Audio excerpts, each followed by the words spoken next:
জীবনে অনেক ধোঁকা খেয়ে খেয়ে আজকে শেষমেশ ধোঁকার ডালনাই বানিয়ে ফেললাম। তো ধোঁকার ডালনা বানানোর জন্য প্রথমে আমি ছোলার ডাল ৬-৭ ঘন্টা মতন ভিজিয়ে রেখেছিলাম। এরপর একটা মিক্সিং জারে ডালটা নিয়ে নিয়েছি, একটু আদা নিয়েছি আর ২টো শুকনো লঙ্কা ভালো করে পেস্ট করে নিয়েছি। এরপরে কড়াইতে দিয়েছি সর্ষের তেল, তেলটা গরম হলে দিয়েছি তাতে কালো জিরে। এরপরেই পেস্ট করা ডালটাও এর মধ্যে দিয়ে দিয়েছি, ভালো করে নাড়াচাড়া করে নিচ্ছি। এরপরে এতে দিয়ে দিয়েছি লবণ আর অল্প স্বাদ অনুযায়ী চিনি। মিক্সি ধোয়া জলটাও অল্প দিয়ে দিয়েছি, দিয়ে ভালো করে নাড়াচাড়া করে একটু হলুদ গুঁড়ো দিয়েছি। হলুদ গুঁড়োটা দেওয়ার পরে ডালের মণ্ডটা যখন এরকম হয়ে আসবে, একটু টাইট বা আঁটো আঁটো ভাব, তখনই আমি নামিয়ে নিয়েছি একটা থালায়।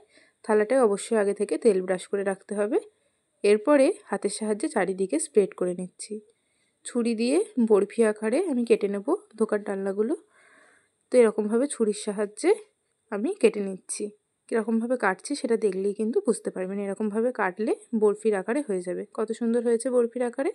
তো এরকমভাবে আমি ছুরির সাহায্যে আবার সুন্দরভাবে তুলে নিয়েছি। ঠিক এরকম হয়েছে। এরপরে কড়াইতে তেল দিয়ে দিয়েছি। তেলটা ভালো করে গরম হয়ে গেলে একে একে এই ডালের বরফিগুলো বা ধোঁকাগুলো আমি এর মধ্যে দিয়ে ভেজে নেব। সুন্দর করে লাল লাল করে ভেজে আমি তুলে নিচ্ছি।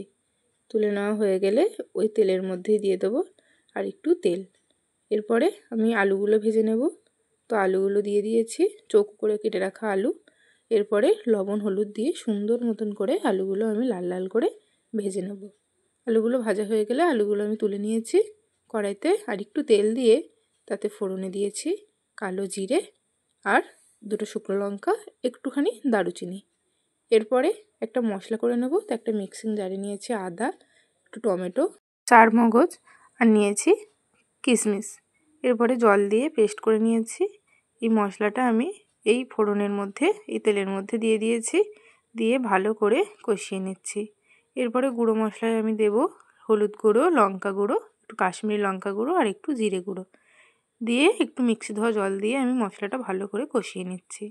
এরপরে যে আলুগুলো ভেজে রেখেছিলাম সেগুলো দিয়ে দেবো।